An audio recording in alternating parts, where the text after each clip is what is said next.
Jaya Radha Madhava Kunja Bihari.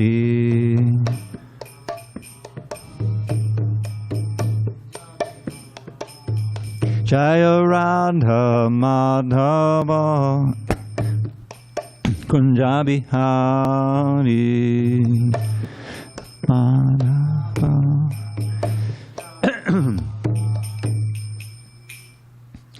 Gopijana Vallabha Girivardhari.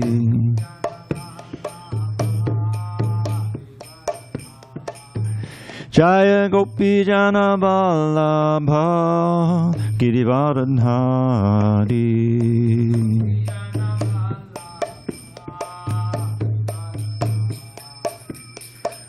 Yashodanandana Bhajana Ranjana. Yashodanandana Bhajana Ranjana. Yamuna Tiravanachari. Yamuna Tiravanachari. Jaya Radha Madhava Kunja Bihari.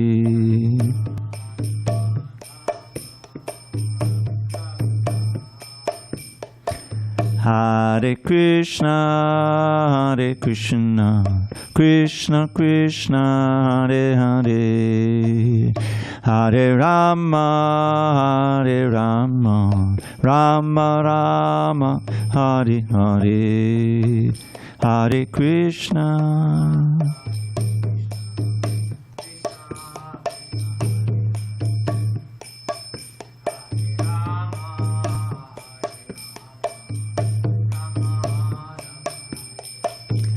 Hare Krishna, Hare Krishna, Krishna Krishna, Hare Hare, Hare Rama, Hare Rama, Rama Rama, Hare Hare.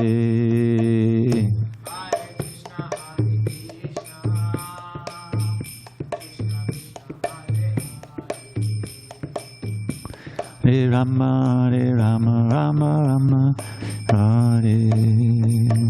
Hare Krishna, Hare Krishna, Krishna Krishna, Hare Hare, Hare Rama, Hare Rama, Rama Rama, Hare Hare.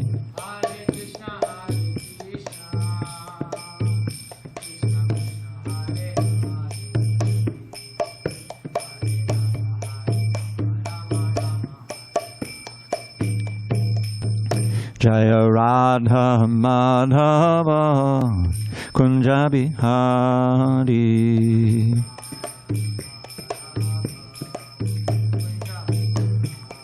Jaya Radha Madhava Kunja Bihari.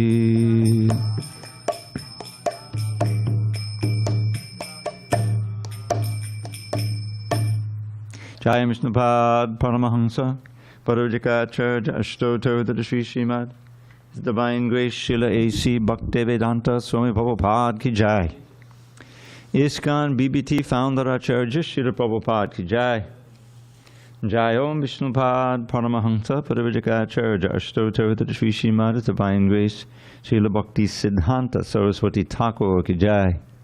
Ananda Koti Vaishnavindra ki jai. Namacharya Srila Haridas Thakur ki jai. Srimad Bhagavad Gita ki jai. Samaveta Bhakta ki jai. All glories to the assembled devotees. All glories to the assembled devotees. All glories to the assembled devotees. All glories to Shri Guru and Gauranga. Okay. So, okay, I think we're on 16. That's correct. Hare Krishna. Is correct. Oh, is that Chad? Yeah. Yes. Thank you, Chad. You're welcome. Yeah, you were starting it, but you got a question, so. Okay. You didn't get to it. All right. Om Namo Bhagavate Vasudevaya. Om Namo Bhagavate Vasudevaya. Om Namo Bhagavate Vasudevaya. Okay, so this is on this 8th day of January 2024 in San Diego, we're reading from Srimad Bhagavad Gita as it is, translation and commentary by His Divine Grace A.C. Bhaktivedanta Swami Prabhupada. And we are in chapter 4 entitled Transcendental Knowledge, text 16 on page 204 in most of the books we have. Kim, karma, kim, akarmeti, kavayo, api, atramohitaha, atramohitaha, tate, karma, pravakshyami, yaj, gyatva, mokshase, ashubhat, king karma kimakarmeti, kavayopi atramohitaha, tate karma pravakshyami, yadgyatva mokshase shubhat, king karma kimakarmeti, kavayopyatra mohitaha, kavayopyatra, that api lost the A and it lost the I, so it's just kavayopyatra mohitaha. Okay. Kavayopyatra mohita tate karma pravakshami yagatva mokshase shubhat. Gyatva. Yeah, gyatva. Right. Kim karma kimakarmeti kavayopyatra mohitaha tate karma pravakshami yadgyatva mokshase shubhat. Try it. Kim karma kimakarmeti kavayopi atra mohitaha tate karma pravakshyami yagyatva mokshase shubhat. Chad, you there? Hare Krishna. Kim karma akarmeti. Kim karma kimakarmeti Kavyopyatra mohitaha. kavayopyatra mohitaha Tate karma pravakshyami. tate karma pravakshyami Yagnatva makshase shubhat. yagyatva mokshase shubhat. Kim karma kim akarmeti Kim karma kimakarmeti kavayopi atra mohita kavayopyatra mohitaha tate karma prabhakshami tate karma pravakshyami yat gyatva mokshase shubhat. yagyatva mokshase shubhat. Anyone else? Okay. Kim, what? That's it. Kim, what is? Karma, action. No, just at night we just do. You can read along. Kim, what is? Karma, action. Kim, what is? Akarma, inaction. Iti, thus. Kavayaha, the intelligent. Api, also. Atra, in this matter. Mohitaha, are bewildered. Tat, that. Te, unto you. Karma, work.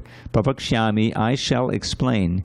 Yat, which. Gyatva, knowing. Mokshase, you will be liberated. Ashubhat, from all ill fortune.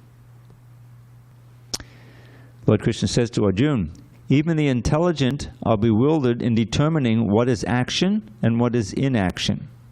Now I shall explain to you what action is, knowing which you shall be liberated from all misfortune. Purport. Action in Krishna consciousness has to be executed in accord with the examples of previous bona fide devotees. This is recommended in the 15th verse. Why such action should not be independent will be explained in the text to follow.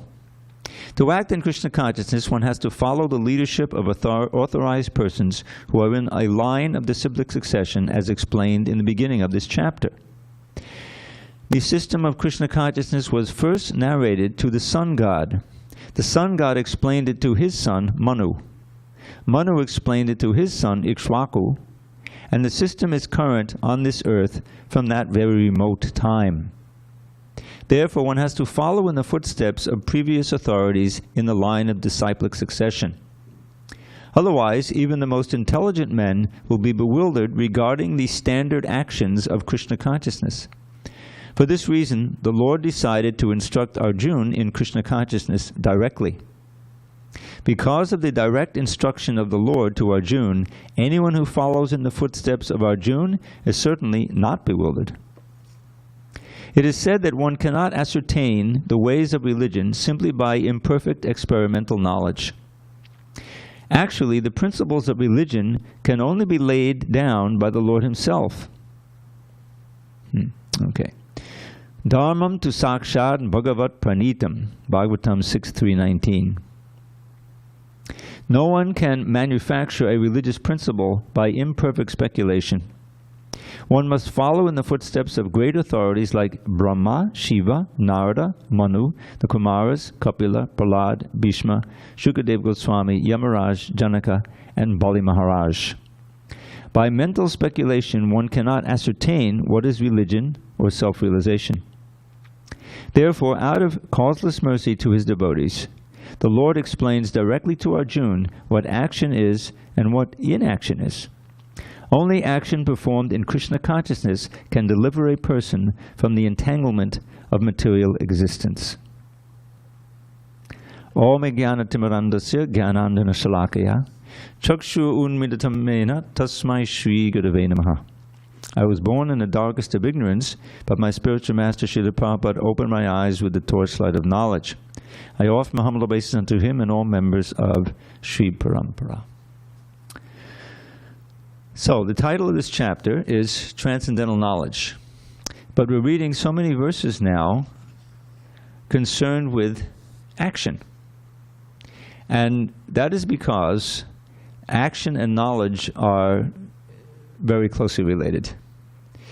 One acts on the basis of knowledge. Now, that knowledge may be faulty, but it's what you have in your brain that you think will be good for you to do, successful, it'll be fun. Somehow the idea is there that this action is worth performing rather than not performing it or performing some other action. So knowledge and action are very closely aligned. And the whole point of this Bhagavad Gita is to enlighten us in such a way that will change our actions. Because in ignorance, actions are sure to produce another birth, suffering, because we're just groping in the dark. We're oftentimes, and this is what happens when gradually human society degrades over the 4 different yugas, we come into Kali Yuga, and that is that the whole consideration of action, which is what we call spiritual knowledge, beginning with Krishna's instruction here in the 2nd chapter, of the difference between the soul and the body, the fact that the soul is the real person, that the soul never dies, that we get body after body depending on our actions in this body. So it's very important to understand that relationship between knowledge and action. And that's why you have transcendental knowledge, but now Krishna is speaking about action. Now in the next verse he's going to talk about 3 things. Here he talks about karma and akarma. We'll find out that karma is defined as fruit of action here. But actually, oftentimes it's fruit of action that is at least according to the rules and regulations of the Vedas, the Karma Kanda section of the Vedas, not the part that deals with transcendence. And then you have vikarma, which will come up in the next verse, which is fruit of action completely devoid of any relationship to the Vedas, which is generally sinful activity. Huh?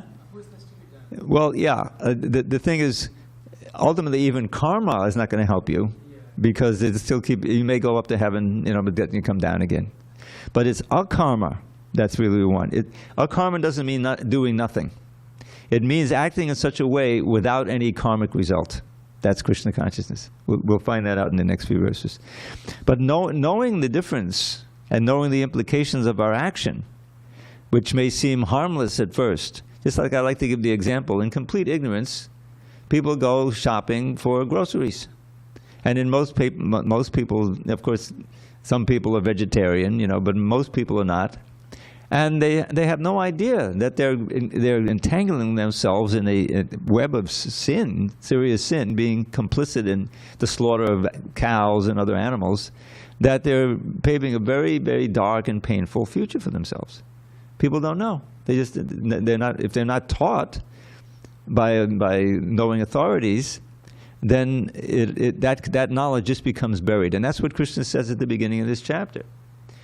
First he says, Imam vivasvate yogam proktavan ahamabhyam vivasvamanabe praha monurikshvakave prabhid. Prabhupada reviews that in this first paragraph here. That Arjuna, I originally spoke this knowledge to the sun god, Vivasvate, Vivasvan. And Vivasvan spoke it to his son, Vaivasvata Manu.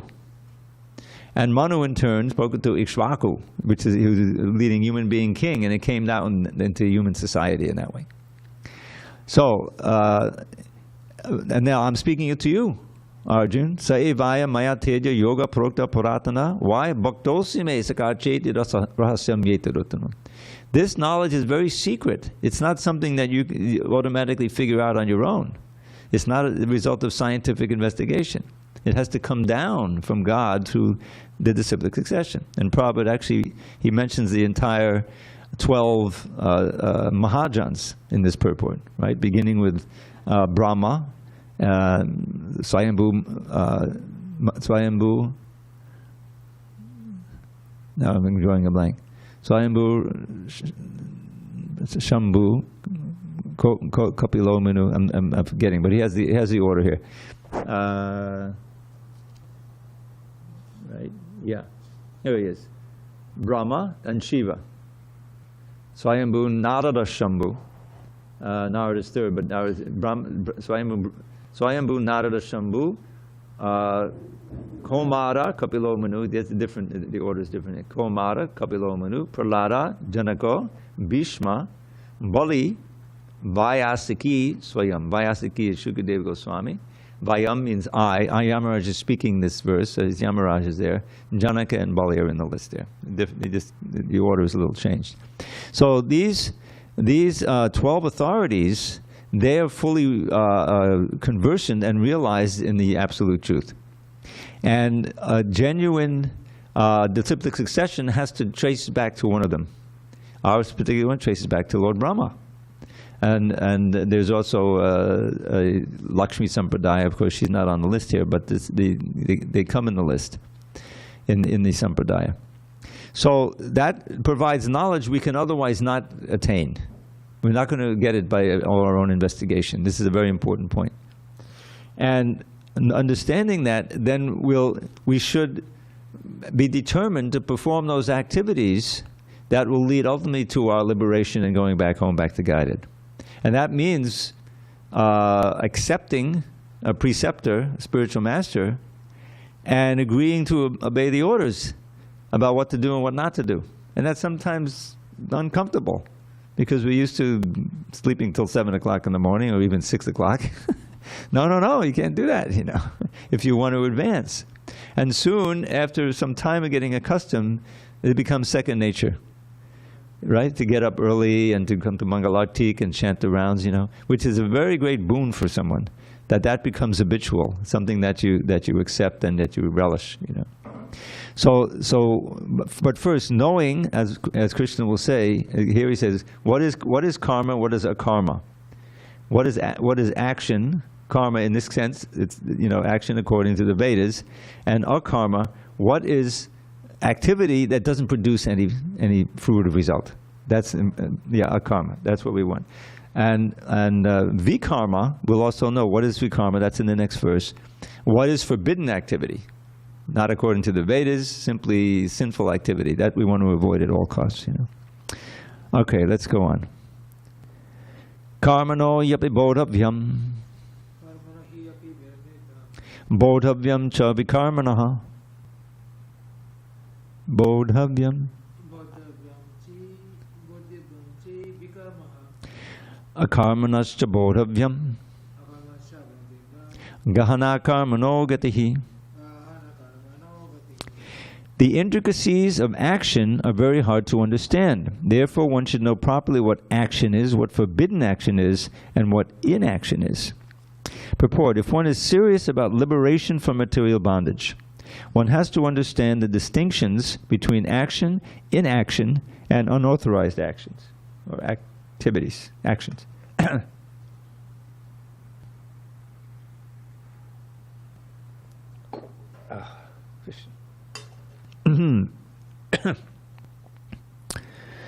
One has to apply oneself to such an analysis of action, reaction, and perverted actions because it is a very difficult subject matter. To understand Krishna consciousness and action according to its modes, one has to learn one's relationship with the Supreme. That is, one who has learned perfectly knows that every living entity is an eternal servitor of the Lord, and that consequently one has to act in Krishna consciousness. The entire Bhagavad Gita is directed toward this conclusion. Any other conclusion against this consciousness and its attendant actions are vikarmas, or prohibited actions. To understand all this, one has to associate with authorities in Krishna consciousness and learn the secret from them. This is as good as learning from the Lord directly. Otherwise, even the most intelligent persons will be bewildered. So this stresses the parampara. A few verses hence, text 34, the famous verse about indeed accepting a spiritual master. So, this is key information. But you know the word. You see the word bodhavyam appears 3 times in this verse here. Bodha means it should be understood, and should be understood means should be understood accurately. When you accept an authority such as Srila Prabhupada and Krishna and the Bhagavad Gita, you've already made the decision that, okay, I trust this authority, and even though it may go against what I thought was real and true, I'm going to accept this and go for it. This is what faith means. Shraddha shabde vishwas kohe sudridha nishtoy Krishna bhakti korle sarva karma krita hoy. Forgive my Bengali. You're Bengali? Yeah, I don't know Bengali very well. Bad accent. So Shraddha Shabde. Now, my understanding from reading CC that the word Shabde is a colloquial for meaning is defined as, right? Means like that. So Shraddha Shabde Vishwas Kohemi, a very firm determination. Sudridha, not just Dridha, but Sudridha Nishtoy. Sudridha, right? Very strong. Very strong conviction that what? This is Krishna bhakti korle sarva karma krita. That by engaging in the activities of Krishna consciousness, all my aspirations, my real aspirations of the soul, will be fulfilled. In other words, this is the most wholesome thing I can do, the best thing for me, even though at times, because of my conditioned nature and my illusions cultivated over many lifetimes, it may seem too difficult, it may seem like it's not fun anymore, or whatever, you know, but I'm going to stick with it. Because it's Sudridhanda's choice. Because that's someone who's endowed with real faith. And if you act with that kind of faith, after some time, you're rewarded with realization. Krishna consciousness becomes something that you relish at every moment. It becomes more and more relishable. So there's no question of giving it up. Why would you give something up that's giving you a source of ever-expanding pleasure? Then you're on the safe path home. But to get there, you need to come to this point of firm faith. And that's on this I don't know if you were here last night, I think I talked about the ladder. It keeps coming up from Shraddha to Prema, defined by Rupa Goswami. So, Adhau Shraddha. Now this Shraddha is not the same Shraddha that Krishna defines here. This is preliminary faith. Enough faith to bring you into the association of devotees. And as I like to point out again and again, in this age, that association can come through any kind of media. The best association is direct meeting and hearing, of course. But that's often not possible. Just like here, I'm trusting that we have some of our usual listeners at home hearing of course Chad is on, we know that he's on Zoom, so he can participate. But even many others can participate just by hearing on YouTube. It's easier. So those of you out there, thank you for attending. I know it's so cold and difficult sometimes, and you may be in Nevada somewhere, and you come to San Diego is not feasible at 7:15 at night. But if you tune in, then hopefully you'll benefit. So that means there's some faith there. Hopefully I'm just giving what Prabhupada is giving. I'm not giving any personal distortions. And so, as Prabhupada pointed out, he himself, he would call it the transparent via media. Well, via media is locally something else. It's a road in between. So it's a medium, transparent medium to which Krishna can speak. Just like Prabhupada was, with great effort, he got this book published. It was a whole adventure. He couldn't get it published. He published finally a abridged version, which he wasn't happy with. So many purports were left out. And at last, in '72, they actually published the unabridged. And since then, it has been revised and things have been, touched up a little bit. But it's basically the realized soul who is explaining Krishna's instructions to Arjuna and making them more pertinent for our special, lives, And the main thing about it is, for us, is that it's in English. I mean, myself, I'm sure there's a Bengali version now too. Bhakti True Swami was probably the first book he translated, right? But through that gate of the English language, it's spread through all the languages of the world, and Prabhupada has done and is doing an ever-expanding service. When we read this book, we're not only hearing Krishna directly, we're hearing Prabhupada directly, because he wrote these words. So this is having faith. This is also sadhu sangha. This is a very important part of sadhu sangha. It's not just a few people sitting here in the room, but it's the teachers. Krishna primarily, and his pure devotee who's explaining it and making it pertinent for us and more understandable. So it's very auspicious experience, and this is what Krishna consciousness is based on, these interactions. So the very critical idea: what is vikarma, which I should avoid? What is ordinary karma, which is fruitive, which I should also avoid? And how do I act without acting? How do I live in this world and perform activities that don't produce a quote good or bad result and don't entangle me more in this material world? Even if you are very so pious and you act exactly right and you go to the heavenly planet, Krishna describes in the 9th chapter, you may go up to Nandanandana gardens in Indralok and enjoy godly delights. Tetam bhuktva swarga lokam vishalam. I made it. I'm here. But then at a certain point, your piety runs out. It's just like piety, in the bank. Chine punye martya lokam vishanti. And how you come down is be hair-raisingly horrible. As you fall down, you're being eaten by rakshasas, and then you end it. Not a good experience. Is it worth it? Was it worth it all those thousands of years of cavorting with the nymphs in the Nandanandana garden? While you're coming down, you say, "No, it's not worth it. I wish I would have." It's too late. So we don't want to go to heaven, not at all. We're not interested in cavorting up there with our version of the 64 virgins. No, we don't care about that. But we want to go back to Goloka Vrindavan. We want to regain our original position in relation to Krishna. We all have our Sarup Siddhi, and where we don't grow old, there's no death, there's no end, and it's ever-expanding bliss. This is what's described beginning of Nectar of Devotion. The happiness that's possible to attain through bhakti is exponentially greater than even Brahmananda, what to speak of sense gratification. Okay, any questions or comments, locally or remotely? Okay, let's go on. Text 19,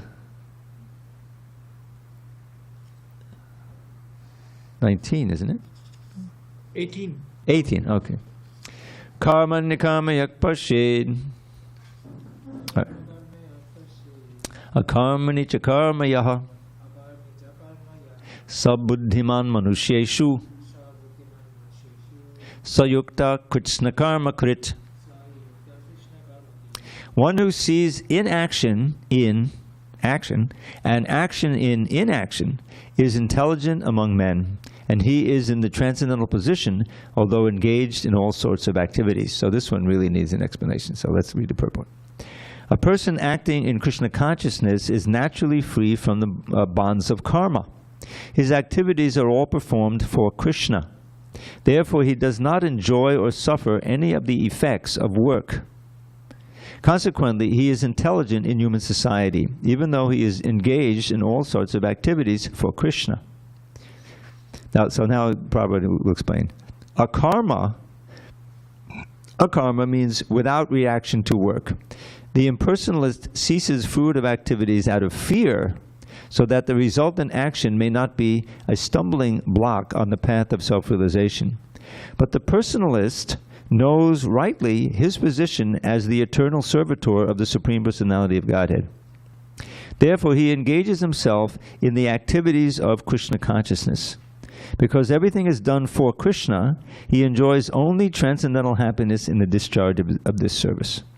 Those who are engaged in this process are known to be without desire for personal sense gratification. The sense of eternal servitorship to Krishna makes one immune to all sorts of reactionary elements of work. So the sense of eternal servitorship to Krishna, so everything is burned up, if you will. You know, the whole, if you study carefully the science of bhakti, you see that it all boils down, everything boils down to your motive for doing something. Now, we commonly define a haituki as without motive. This is the standard of bhakti. A haituki means without material motive. Motive simply means why you do something. So we have reasons why we do something and one another. But those reasons are not self-centered. They're not based on false ego. They're based on doing those things that make Krishna happy. And how do we know? Well, the spiritual master, you see. In other words, the spiritual master is the essential intermediary via medium, or the medium between Krishna and the aspiring devotee. Because we can't contact Krishna directly. But he can, and he knows Krishna, and you know, when he says to you, okay, chant 16 rounds a day, then we know that that'll be pleasing to Krishna if we do that. And really pleasing if we refine it and give up the offenses and really focus, and you know, in that way progress nicely.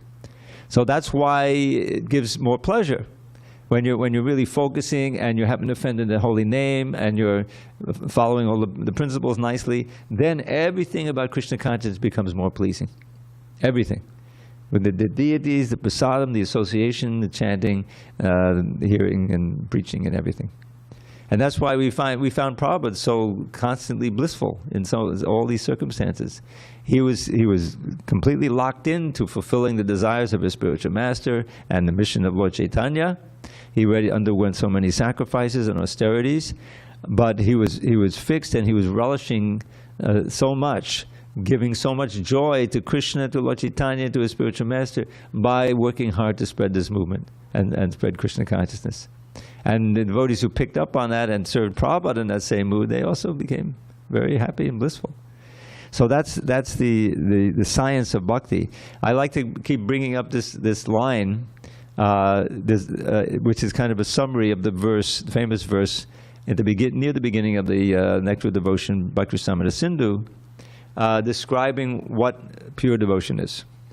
Anyabhilashita shunyam jnana karma dhyanavratam anukulyena Krishna anushilanam bhakti uttama.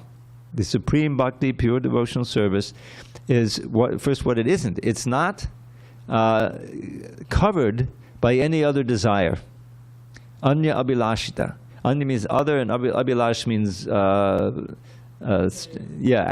desire. That is shunya, devoid of them. And then he lists the different categories: karma, jnana adi. So karma is ordinary fruitive activity for the senses. Jnana, desire, is for liberation. That's also a fruit of desire. I want to be liberated. Heck with everyone else. I'm going to go off to the Himalayas. You know, Prahlad says, no, I'm not going to do that. You know the famous verse, Prayena deva munayo svavamukti kama maunang chadanti vijane napararta nishta. So he starts out by criticizing the other munis, you know, wise people, so to speak, wise, who for the most part, this is what they are. Prayena deva, O Lord, munayo svavamukti kama. That phrase itself is full of meaning. I'm lusty for my own mukti. In other words, it's a fruit of desire, ultimately. It's in the category of all the things that people do to try to ameliorate or get rid of any kind of suffering, right? If I you know, even, you know, just paying my heating bill, you know, okay, fine, I got some warmth, you know, I got rid of that suffering. It's been quite cold lately, you know, I got to pay heating bill.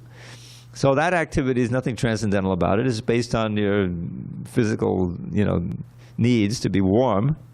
So it's a fruitive act, you know. And if that's the only kind of activity you do, then you're sure to come back next life and do more fruitive acts. But if we work hard, you know, there was a real campaign to set up the heating and the cooling in this temple. The last winter we were here without any heat. It was ridiculous. You know, we'd have people sitting in the class. If they would come, it get pretty cold, and it was like 44 yesterday morning when I went to walk to the temple there. That's cold, you know. And imagine if we came here, there wasn't a drop of heat. You know, people wouldn't want to come. So they worked hard, they raised the money, and they got the heating in. You know, but that wasn't based on the fact that I'm cold. It's based on the fact that, oh, if it's cold in here, then no one will come. So we should, you know, in the process, I also benefited, and you know, the devotee, the ashram, you know, can be peaceful.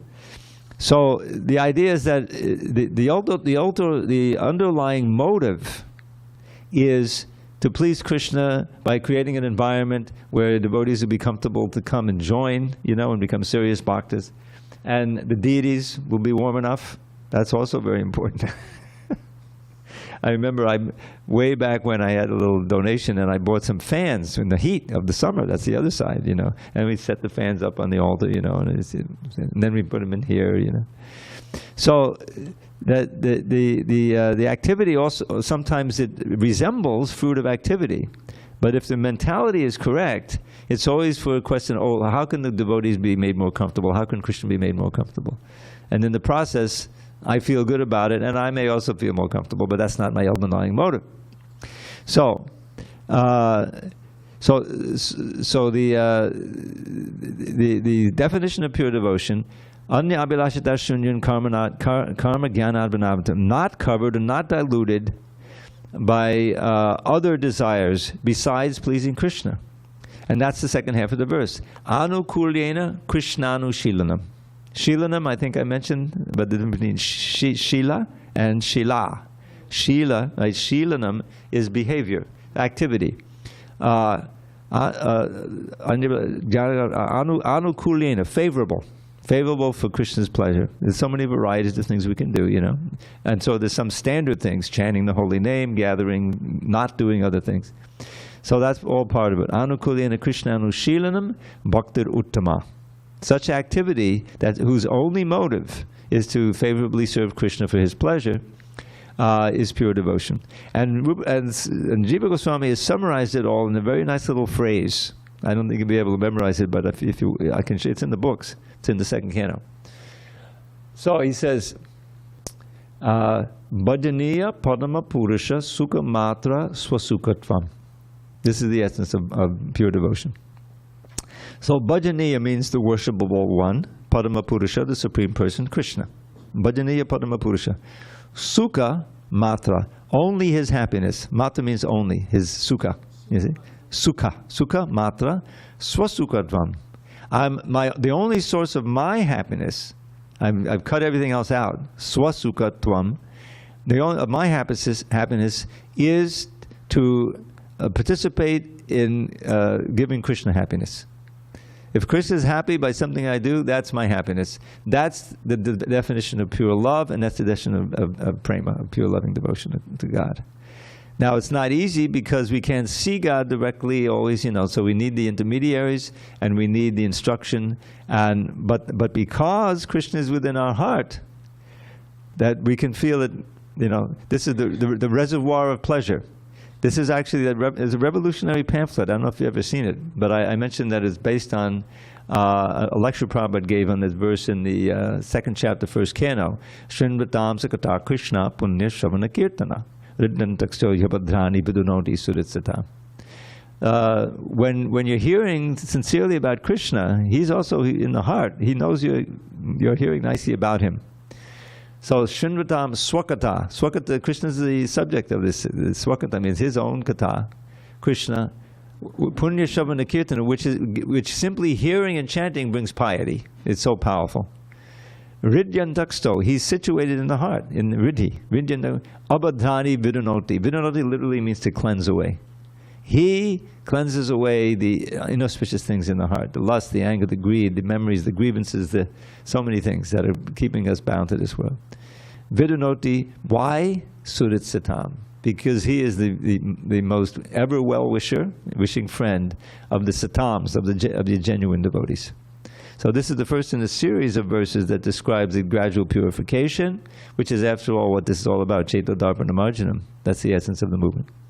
And one comes to the point of Nishta, which I chant whenever I give Bhagavatam class, Nashta Prayesha Bhadreshu Nityam Bhagavata Sevaya, Bhagavad-gita Shloke, Naishtiki. Naishtiki means Nishta. That's in the ladder from faith to prema. Adau Shraddha tatak sadhu sangha bhajana kriya tato anarta nivrisa tato nishta. When the anartas or abhadras are cleansed away to a certain degree, not even 100%, one becomes that very firm faith. You're convinced, you've had enough of your own experience in bhakti, how you've been saved from so many addictions, how you've been able to become tolerant in experiences that would have knocked you for a loop, how you have a general sense of peace and a growing sense of joy in the activity. In other words, you have some experience which is a real strong basis of faith. Well, if these things are true, why not the rest of it? Why not all this wonderful description of entering into Goloka Vrindavan and going back home, back to God? So that nishta, that faith, is produced chiefly by hearing and chanting very sincerely, and goes on like that. All right, so let's do a few more. And we are now on 19. Yeah. Yasya sarve samarambha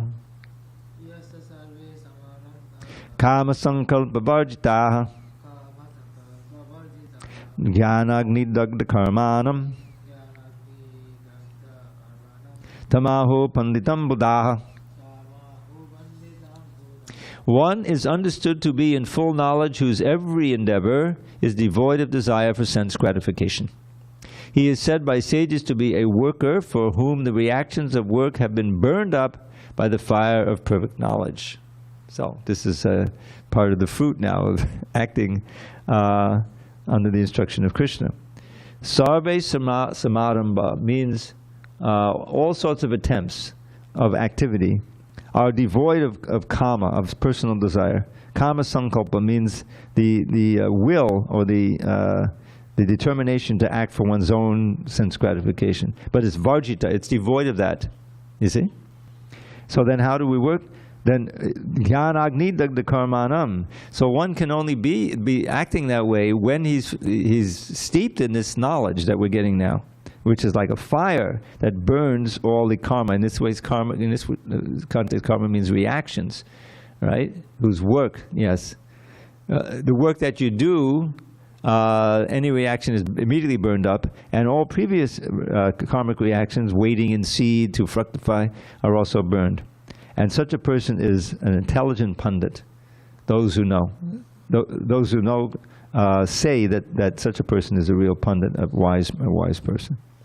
Because after all, we have a certain amount of time left in this body. This is one of the injunctions we get. Don't waste time, and you don't know. Like there's this one verse in the Kevalashtaka. You know what that is? That's 8 verses about the holy name. Each verse ends with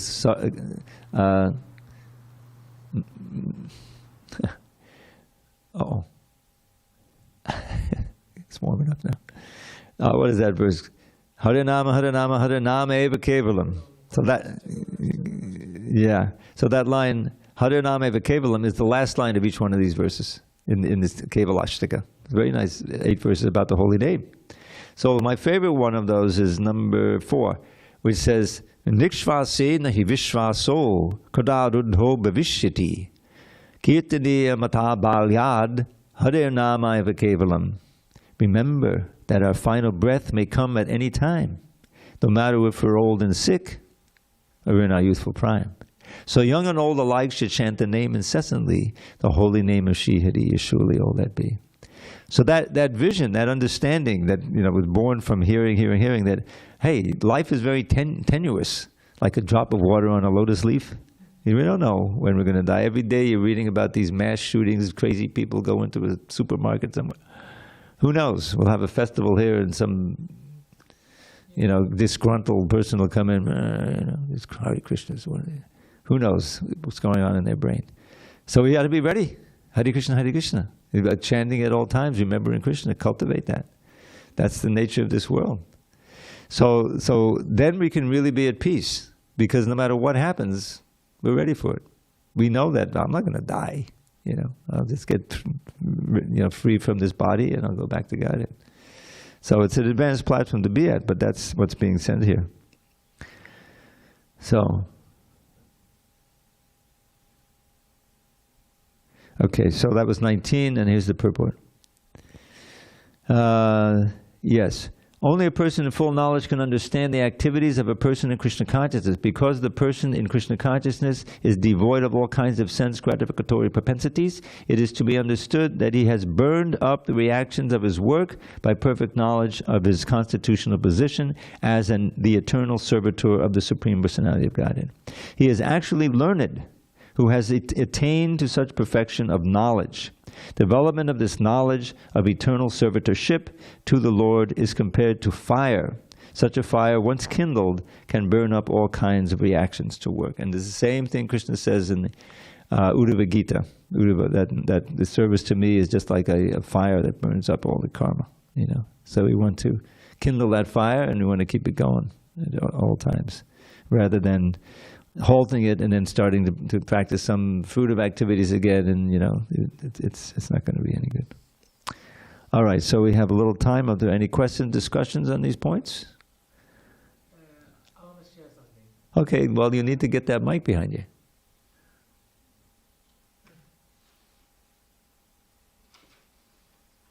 Hare Krishna. So it relates with the previous verse 18. As you told, like, we use the heater not for our bodily perfection or our own sense gratification. We do this for all the devotees so that they can come here and have a calm mind and they can worship our Krishna. And as a result, Krishna also have some warm air, right? Just before coming to this Krishna consciousness, it might be 5 to 6 years back.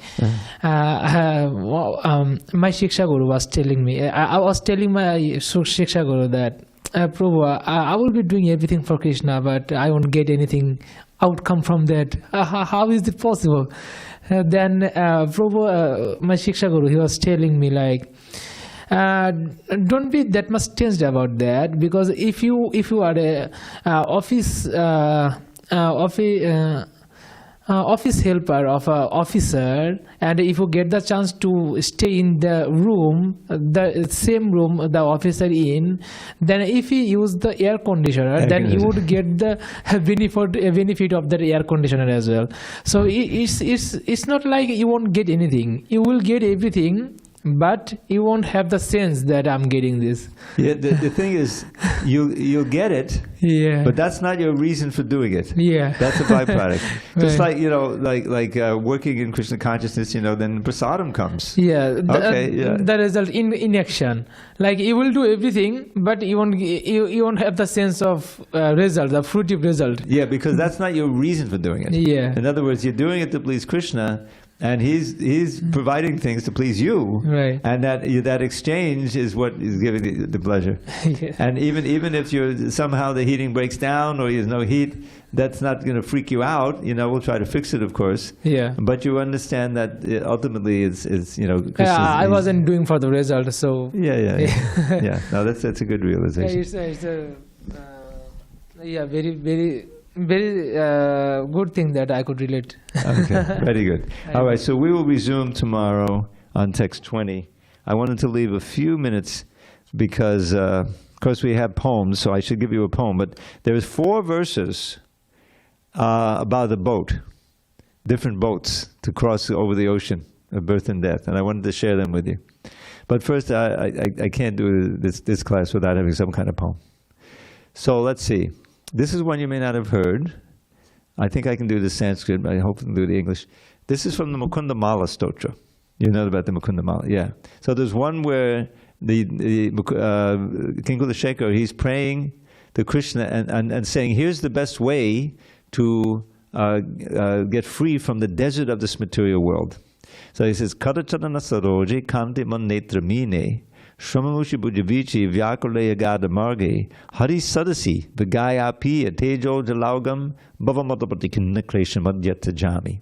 The desert of this world is scorching me, tormenting me with endless misery.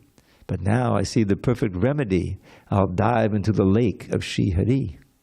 The lotuses that grow within that pool are Krishna's hands and feet, so soft and cool. The fish there are his eyes, which ridicule a pair of most exquisite, brilliant jewels. His arms with graceful motions ever make delightful waves in that unfathomed lake. Its water is his splendor. Let me take deep draughts of it, my burning thirst to slake. If you want swift relief from misery and want to gain perfection easily, then take to heart my simple remedy and dive into the lake of Shri Hari. Okay, we have 1 or 2 minutes, so I'm going to see if I can go through this 4 verses. I don't know if I'm going to get through them all. Of the boat. First one is the body, the human body. I think Krishna speaks this verse. Nirdehamadyam sulabam sudurlabam plabam sukalpam gurukarnadharam mayanukulyena dabasviteritam puman bhavabdim natadet sa atmaha. So the human body, nara, Deham, Nirdeham, Adyam is a very nicely endowed boat. Sulabam Sudur Nideham Adyam Sulabam Sudurlabam. Sulabam Nideham Adyam Sulabam Sudurlabam. Is that where it goes? Nideham Adyam Sulabam Sudurlabam. Yeah. So it automatically attained, but still very rare. Plavam Sukalpam, a nicely constructed boat to cross over the ocean of birth and death. Plavam Guru, and then Guru Karnadaram. The captain of the boat is the guru. You need a captain of this boat. And it's a sailboat, so you need favorable winds. Krishna says, he's speaking, Mayanukulyena Nabasviteritam. The favorable winds pushing this boat across the ocean are my speaking of the Vedas and the Bhagavad Gita. This is the favorable winds. Nabasviteritam. Puman Bababdim, that person who doesn't cross over the ocean of birth and death, Puman Bababdim Natadet Sa Atmaha, is a killer of the soul. You can't kill the soul, but you can bury the soul. You could, avoid it. So there's other boats. That's one. Then there's one that many devotees don't know, which is at the end of the 4th chapter of the 12th canto, where Shukadev tells Pariksit, he says, Sangsara sindamati dustadam uttitirshur nanya plavo bhagavatak purushottamasya lilakata rasanishevanam antarena puman bhavamdim no pungso bhaved vivada dukkha dabharitasya. So Sangsara sindam, the ocean of samsara, is very difficult to cross over. But those who are eager to cross over it, there's only one boat. Nanyak plavo Bhagavatak Purushottamasya Lila Katara Sanishevanam means developing and nourishing the taste for hearing about the Leela of Krishna. Lila Katara Sanishevanam Antarena, there's no other one. Pungso Bhaved, that for that man, that human being who was to cross over this ocean or get free from the burning miseries of the forest fire of birth and death. He had both the ocean and the forest fire in one verse. Pungso Bhaved Vivida Dukkha Davardisasya, the burning forest fire of material life, which is full of all kinds of miseries. All right, we've run out of time. I'll give the other two boats tomorrow. Okay? One of them is Radharani's Lotus Feet, very powerful boat. The Mercy of Radharani is a very powerful book. All glories to Srila Prabhupada, Hari Hari Bol. And thank you, those of you in the ether land, the Zoom land, beginning with Tapas and Chad, and hope there are others there. And we will resume tomorrow with text 20 of chapter 4. All glories to Srila Prabhupada. And now get ready for Kirtan. We have a skeleton crew, but usually others arrive for that.